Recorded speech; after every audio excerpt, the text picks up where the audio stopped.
Comrades, members of the various SA governments, dear participants in the first sleep of SA heads of state, good morning. It was a great pleasure and an honor to be here today. A blessed date, a memorable date, July 6, 2024, here in Niamey. First of all, let us give thanks to God who made this day possible.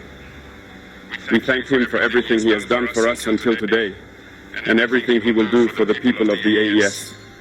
Please allow me also to pay tribute to the Nigerian people, these people who have suffered so much since the advent of the CNSP, and who continue to remain standing.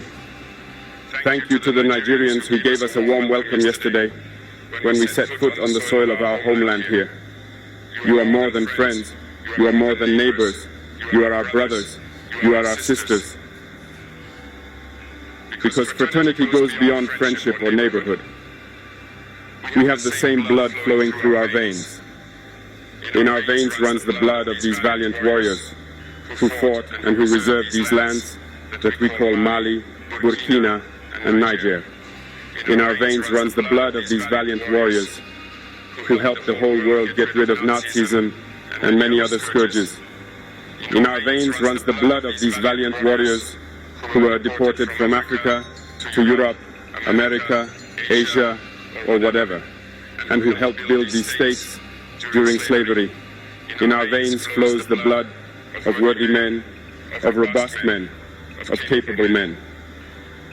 And for this, let us be proud and thank you for being a national of the AES. Africa, this continent which has suffered so much and which continues to suffer because of the imperialists. These imperialists have only one cliché in mind: Africa is the empire of slaves.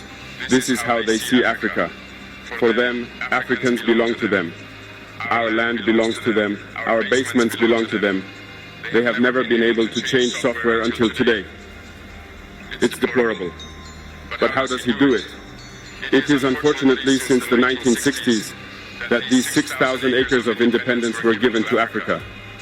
They just placed local valleys at the head, according to them, of their sub-prefecture to be able to continue to supply them. These local valleys that we are going to describe today as living room slaves have no other guide than to seek to live like the master, to satisfy the master, and to do everything that the master dictates. They steal, they plunder our states, take everything to the master, and their wealth is kept with the master. They do everything to live like their master and always satisfy him. When the master commands, they execute. Do you know who these parlor slaves are? We will explain to you what it is. These are individuals who have no dignity, who have no morals, who have no personality. But the slave master always knew how to identify these individuals.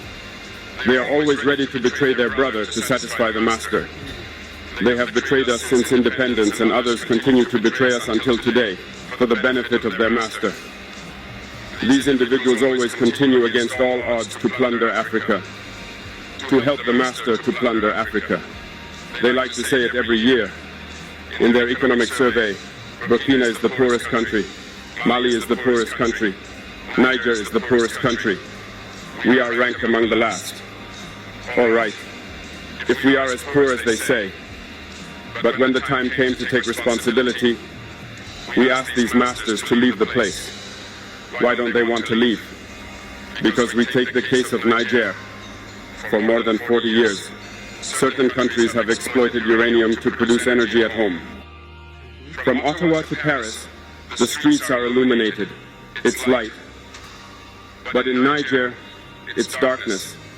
Security that served us. When you go to our states, our soils are drilled all over to search for precious metals such as gold. But often, there is not even the slightest accessible road to reach areas where they exploit some basic social services. This is why we decided to revolt and take the destiny of our countries into our own hands. There are many other examples, but when we decided this, we were approached by some parlor slaves to give us their master's message, because they had created this sort of polymer chain that sticks up at the head of our states to serve them. And we have come to break the chain, and it's inconceivable for them. They therefore approached us and asked us to join the ranks to form part of the elite who must lead Africa because they have a trained and formatted elite who must follow, who are embedded in this chain. We refused to join their ranks, and from then on, hostilities began.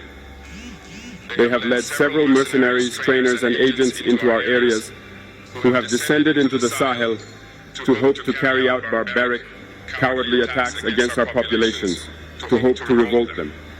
In addition to these attacks on the ground, communicational attacks, manipulation, disinformation, etc., are full in their souls.